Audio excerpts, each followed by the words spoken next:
Hey everyone, welcome to the first review episode of Lost Without Translation Pocket. This is, I think, maybe our first review ever, even with the other guys, unless one of the other reviews goes up first. We're kind of doing them side by side, so we'll see what happens. But yeah, in this series, we review the games we played. We've gone and done a bunch of research. We play through as much of the game as we could stand. And in this case, that wasn't a chore. And we're just going to, let you know kind of everything we can about this game, see if you're interested in it or not. I'm Mike. I'm Michelle. Today we're going to review the Vita game we played a little while ago, which is IA over or /VT Colorful.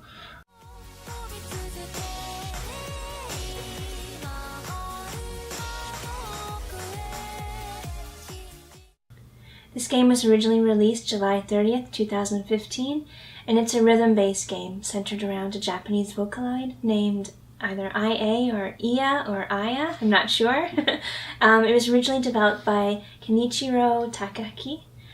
He was also the producer of the Senran Kagura series. He also actually wrote the stories for the manga based on that game.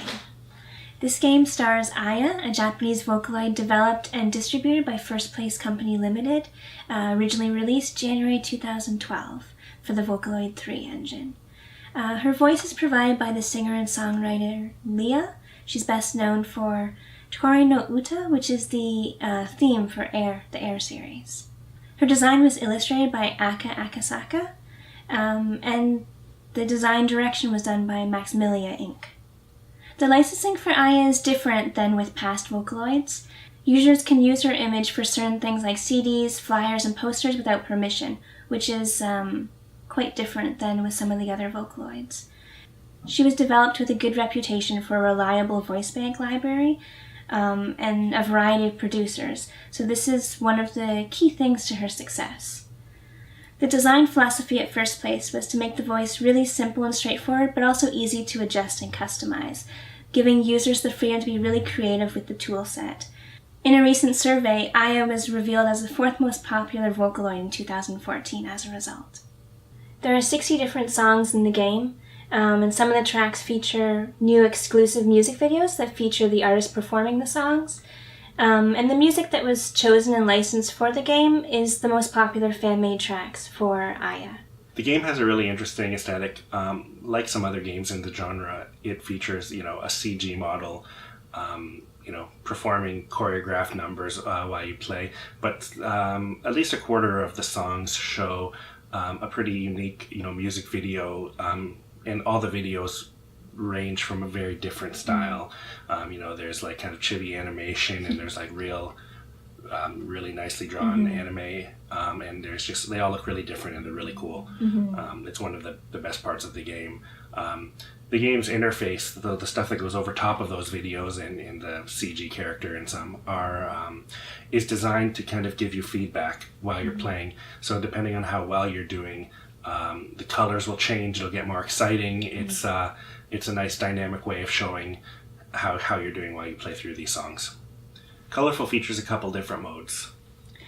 There's free play mode, which is the standard starting mode.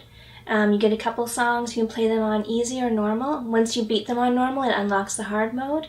And as you play through, additional songs will be unlocked. And you also gain levels in this mode.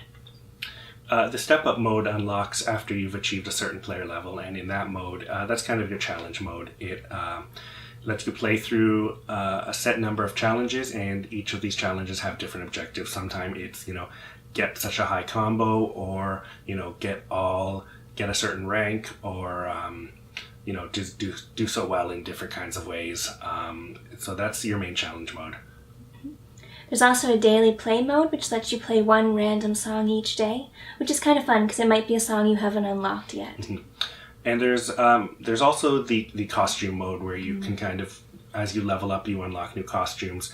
You can, go in there and try on different things that show during the CG levels, or the ones that show the character in the background. And you unlock those costumes by getting your player level up and by completing step-up challenges. This game uses 8 buttons, the 4 D-pad directional buttons and the 4 face buttons. So depending on which difficulty you're playing on is how many buttons you'll be using. Easy mode uses up to 4, medium mode uses 6, and hard mode uses all 8. It plays pretty typical to a standard rhythm game with the buttons come in on the screen, and as they hit your target, you're supposed to press the right button. What's interesting is the game features a path, like some other games, where they don't always come in from the same direction the same way, but you'll see the line of where they're going to come in, and sometimes there can be multiple lines. So you'll see two buttons coming in around the same time and have to kind of judge which one's going to hit the target first. And there's some pretty complex paths which make it, a little distracting. There's also colorful notes which come in. They're like rainbow color notes, and the idea there is you can hit any button, but they also might have a number associated with them. So if they come in and have the number 5, as soon as they hit the target, you have to hit that 5 times. And then that takes care of that note. And the point of that is, eventually you get to these colorful sections, and if you've done well enough, the game will switch to a kind of mode where your target expands into a big circle, and all the notes will fly from the outside to hit the edges of the circle. And when they hit the edge, that's when you're supposed to press that button. And that raises, it gives you more points.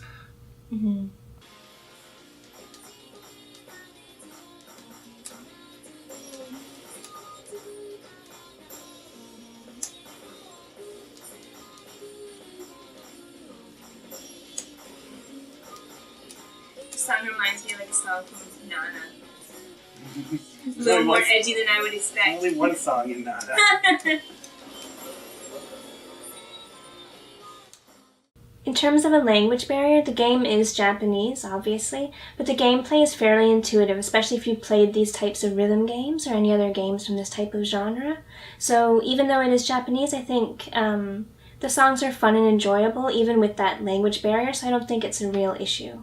The only hard part is the step-up mode, which gives you different objectives to do, and you may not know what you're trying to do while you play those levels. Usually there's only a couple things to do, so if you just play the song perfectly, you're guaranteed to get through it. But that's the one case where you might not know what you're trying to do, and the language is a little bit of a problem. But overall, you could definitely play this game. I think everyone could definitely play this game. As far as content goes, the 60 songs are all really varied and really good.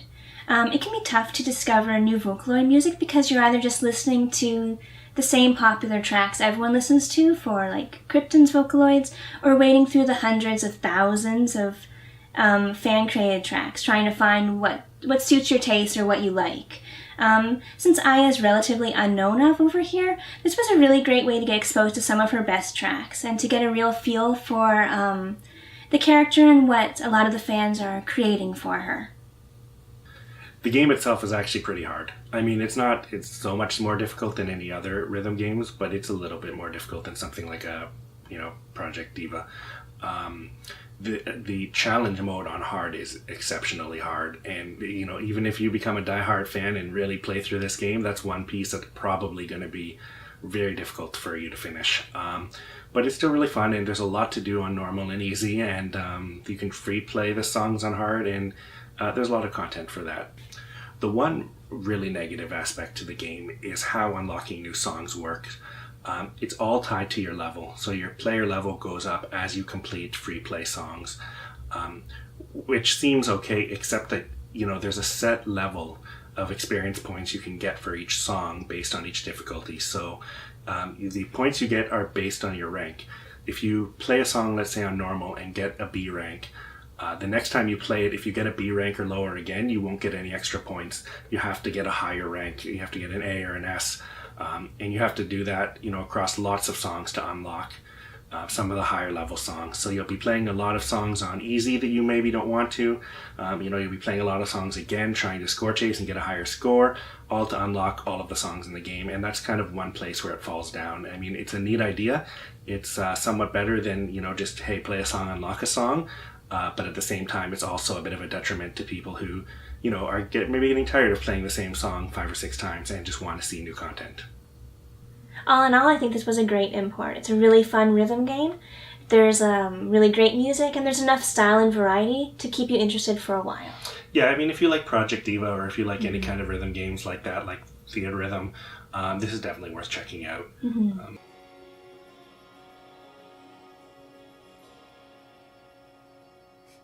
Close it with a cute smile. Awkward, if you ask me. Well, thanks for checking out the review. I hope you enjoyed it. We're going to do a lot more. We have a lot more crazier games coming. Me, Cam, and Sarush are doing some of the other games we've done that are way insane. So it's really worth checking out if you want to learn about some crazy Japanese games. Like and subscribe and share this video with your friends if you could, because, we're just getting started with this stuff and it's a great help to us. Thanks. Thanks.